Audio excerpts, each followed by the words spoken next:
Yes करा रहा। Electrical estimation costing में हम लोग इसके पहले देख चुके थे कि क्या क्या क्वालिटी होना चाहिए गुड एस्टिमेटर का। तो अब हम लोग सिलेबस वाइज चलते हैं। तो इसमें है क्लासिफिकेशन ऑफ इलेक्ट्रिकल इंस्टॉलेशन। तो कुछ चीज इसके पहले हम लोग जान लेते हैं कि इलेक्ट्रिसिटी जो जनरेट होता है, जो कि हमारा पावर स्टेशन में होता है। पावर स्टेशन में होने कहाँ सिचुएटेड होता है, वो हमारे शहर से दूर होता है। दूर होने का बहुत सारा कारण है कि वो तुम्हारा वहाँ जब जैसे थर्मल की बात करेंगे तो कोशिश किया जाता है कि कोल माइंस के पास रखा जाए, वहाँ पे ट्रांसपोर्टेशन फैसिलिटी हो, फिर वहाँ फर्दर एक्सटेंशन का प्रोविजन हो। तो बहुत सारा फैक्टर रहता है। ठीक है, तो वहाँ पे जो हमारा जनरेटिंग स्टेशन में जनरेशन होता है, ये हमारा पावर स्टेशन हो गया। यहाँ पे क्या होता है, सब स्टेशन होता है। सब स्टेशन में क्या किया जाता है, स्टेप अप किया जाता है वोल्टेज को। फिर ट्रांसमिशन के थ्रू डिफरेंट इसको ट्रांसमिशन लाइंस, ट्रांसमिशन के थ्रू डिफरेंट लोकेशन में इसको भेजा जाता है। फिर जो लोकल सब स्टेशन होगा वहाँ इसको स्टेप डाउन किया जाता है। और जैसा हमारा कस्टमर होगा, मान लो ये फैक्ट्री है, कैस ये कस्टमर्स हैं, ठीक है, डिफरेंट कस्टमर्स को सप्लाई किया जाता है। तो अब यहाँ पे हम लोगों को देखना है कि कस्टमर, सबसे पहला यहाँ कस्टमर कितने तरीके के होते हैं। ठीक है, इलेक्ट्रिकल इंस्टॉलेशन में कस्टमर हमारे कितने तरीके के होते हैं। तो कुछ चीज इसके पहले और देख लेते हैं कि जो हमारा वोल्टेज होता है,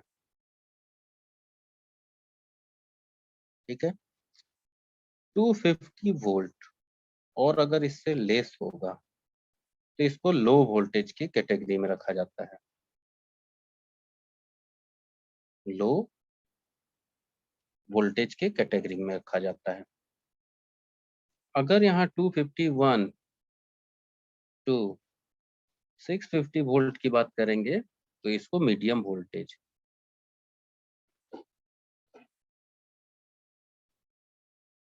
651 to 33 kV high voltage, above 33 kV extra high voltage कहा जाता है। ठीक है, कस्टमर जनरली हमारे यहाँ तीन तरीके का, हम लोगों को जो इलेक्ट्रिकल इंस्टॉलेशन करना है, तीन तरीके का है हम लोगों को कस्टमर मिलेगा। एक मिलेगा डोमेस्टिक, एक होगा इंडस्ट्रियल और एक होगा कमर्शियल। तो बेसिकली तीन तरीके का हमारा यहाँ कस्टमर होता है। एक डोमेस्टिक होता है, एक तुम्हारा इंडस्ट्रियल होता है, एक हमारा कमर्शियल होता है।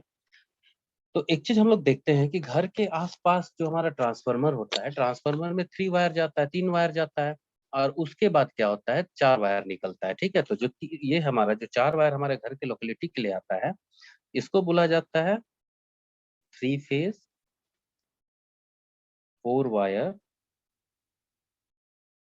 Distribution system. ठीक है, 3 फेज 4 वायर, इसमें 3 फेज होता है, एक न्यूट्रल होता है। तो जिस भी लोकेलिटी में हम सप्लाई देते हैं, कोशिश किया जाता है कि लोड जो हो तीनों फेज पे बराबर हो। अगर 10 कस्टमर है तो 4 3 3 इस तरीके से मतलब डिस्ट्रीब्यूट किया जाता है। कस्टमर जो भी फेज हमारा है उस पे इलेक्ट्रिसिटी बोर्ड क्या करता है, हमारा जो सप्लाई देता है सभी पे लोड देता है, वो तुम हमारा क्या होता है, कांस्टेंट, मतलब सभी पे कोशिश किया जाता है इक्वल डिस्ट्रीब्यूट किया जाए। तो ये जो 3 फेज 4 वायर सिस्टम है, ये कौन इसको मेंटेनेंस और देखभाल करता है, तो जो भी हमारा इलेक्ट्रिसिटी बोर्ड होगा वो इसकी देखभाल करता है। कस्टमर तक पावर पहुंचाने का काम किसका है, तो स्टेट इलेक्ट्रिसिटी बोर्ड का काम है। ठीक है, इसके बाद यहाँ पे सप्लाई वोल्टेज आता है।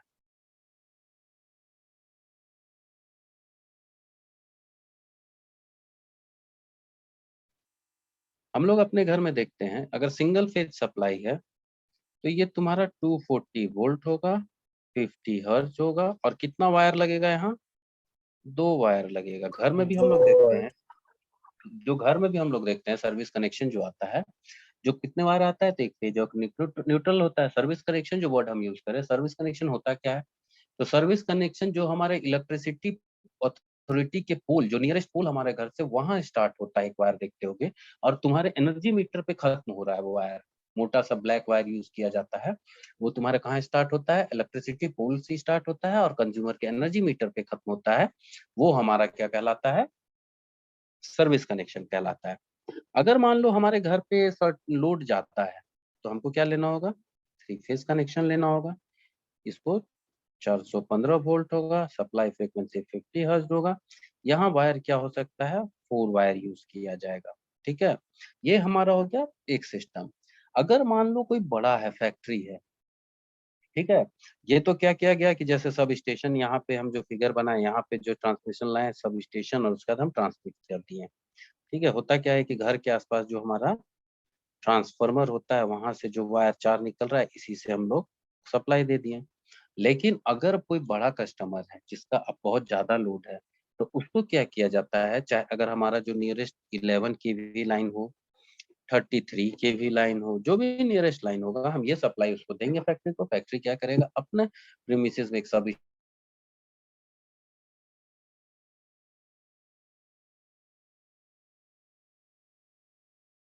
फेज करना है तो 3 फेज यूज करेगा, सिंगल फेज करना है सिंगल फेज करेगा।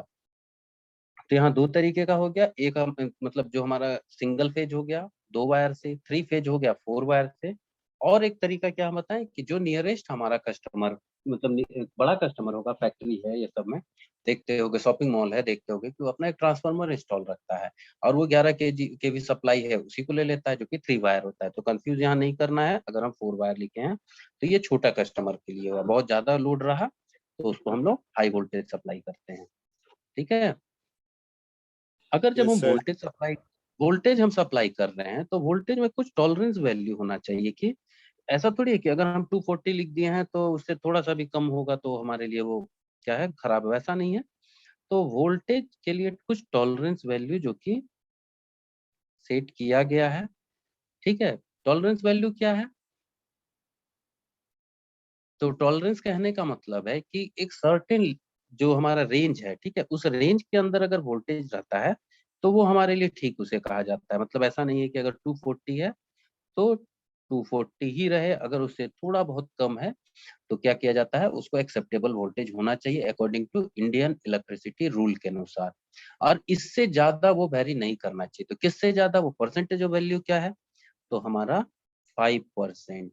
अगर 5% प्लस माइनस है तो इंडियन इलेक्ट्रिसिटी अनुसार वो एक्सेप्टेबल वोल्टेज होगा। ये परमिट किया जाता है सर्टेन टॉलरेंस। जब हमेशा ये फ्लक्चुएशन नहीं होना चाहिए, ठीक है, लेकिन किसी समय अगर मान लो टॉलरेंस है, कुछ है वैल्यू, तो उसको परमिसेबल 5% है। 5% कहने का मतलब है, अगर हम अभी यहाँ 240 लिखे हैं, 240, तो इसका 5% कितना होगा, 240 का 5% कितना होगा, 12 वोल्ट होगा ना। तो 240 माइनस 12 हो जाएगा 228 वोल्ट से 252 वोल्ट है। तो ये नॉमिनल वोल्टेज इसको हम कहेंगे, नॉमिनल वोल्टेज ऑफ 240 वोल्ट। इसी तरीके से अगर हमारा 415 वोल्ट है, इसका 5% कितना हो जाएगा,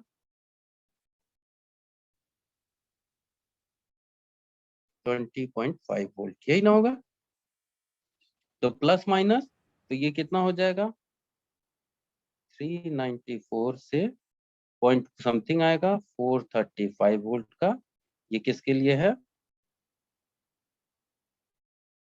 नॉमिनल वोल्टेज है और 415 वोल्ट। ठीक है, कहीं कोई दिक्कत है इस पे,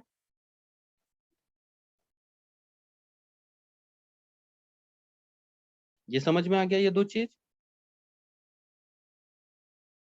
यस सर। इसके बाद जो आता है कंडक्टर एंड केबल्स।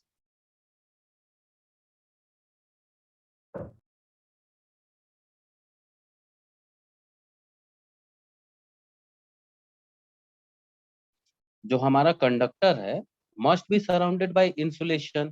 ठीक है, अब यहाँ पे हम लोग देखते हैं ट्रांसमिशन लाइन जो होता है, ओवर हेड ट्रांसमिशन लाइन, उसके कंडक्टर में नहीं होता, बेयर कंडक्टर है,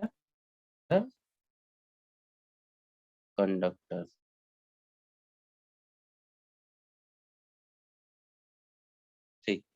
तो ये हो गया जो ओवर ट्रांसमिशन लाइन में यूज किया जा रहा है, वो बेयर कंडक्टर है हो गया। और केबल किसको कहेंगे, तो the conductor with insulation is called a cable. तो कंडक्टर जिसमें इंसुलेशन होगा उसको हम लोग क्या बोलते हैं, केबल बोलते हैं। जैसे कि हम लोगों का केबल, तुम लोग डिस्क का यूज करते हैं, तो उसमें देखते हो केबल अंदर बीच में एक पथ कंडक्टर होता है, उसके ऊपर प्लास्टिक का लगा होता है, फिर एक स्टील का जैकेट लगा होता है, और फाइनली उसके ऊपर रबर का एक इंसुलेशन होता है। देखे हो ऐसा केबल या नहीं देखे हो? क्या है सर? सर केबल का तो डेफिनेशन एक बार फिर से बोल दीजिए। केबल का जिसके ऊपर हमारा यहाँ सिंपल सा इतना याद रखना है, the conductor with insulation is called a cable.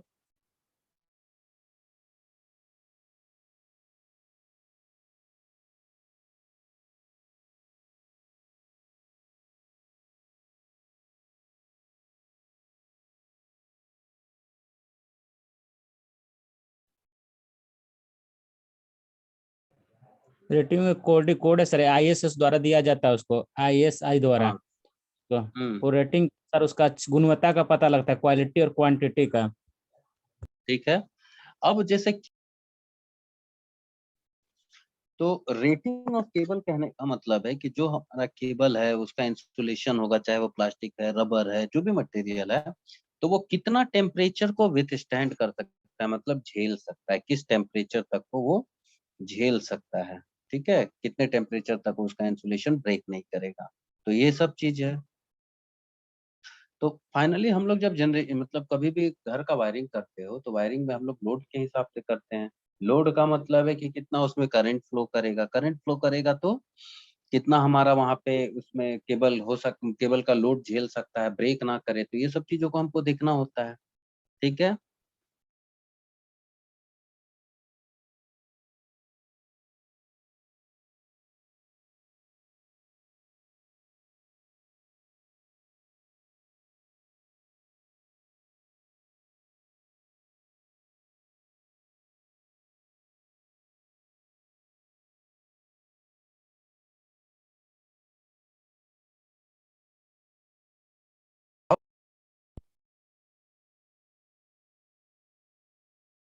यहाँ तक कोई दिक्कत है? सर आवाज आपका नहीं सुनाई दे रहा सर बढ़िया से। हम बोल रहे हैं कि जो वोल्टेज ड्रॉप है 2.5% से ज्यादा नहीं होना चाहिए। ठीक है। ठीक है सर। यहाँ यस। इसके बाद होता है कि जैसे अब हमारा बहुत सारा यहाँ पे प्रोटेक्शन का इक्विपमेंट चाहिए।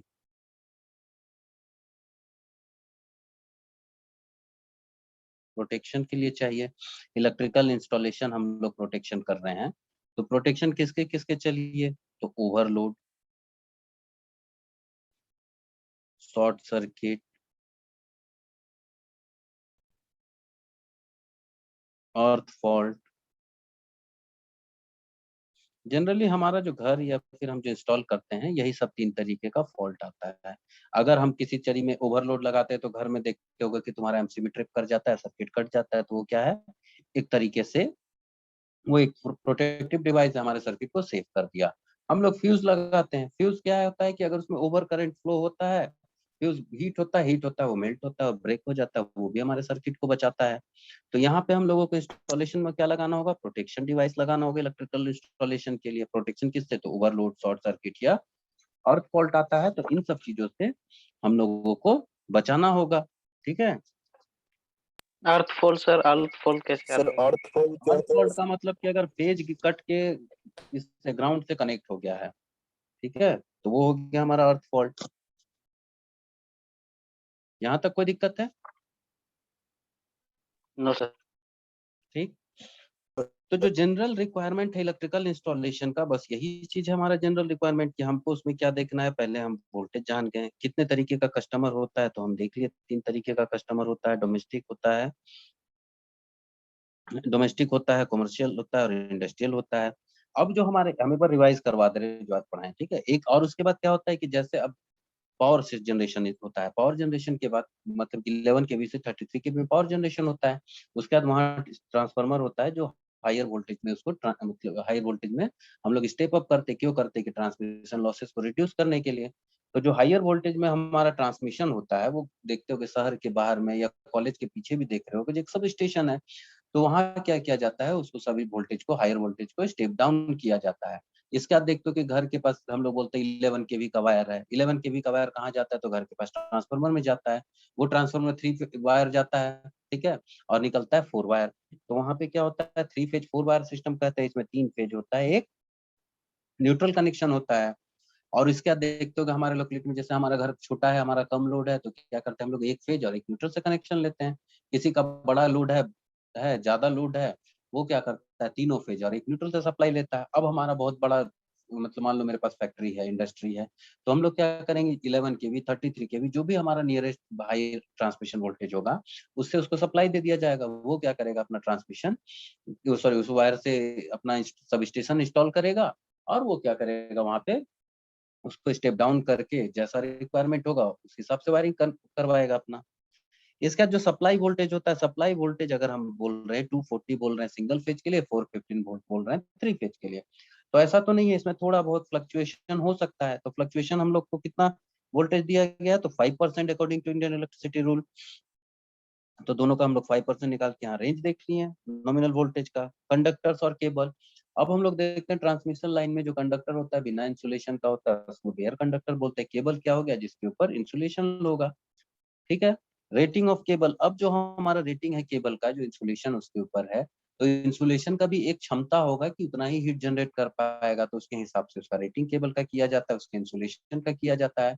इंसुलेशन का भी बहुत सारा क्लास आता है, उसको हम लोग धीरे धीरे देखेंगे।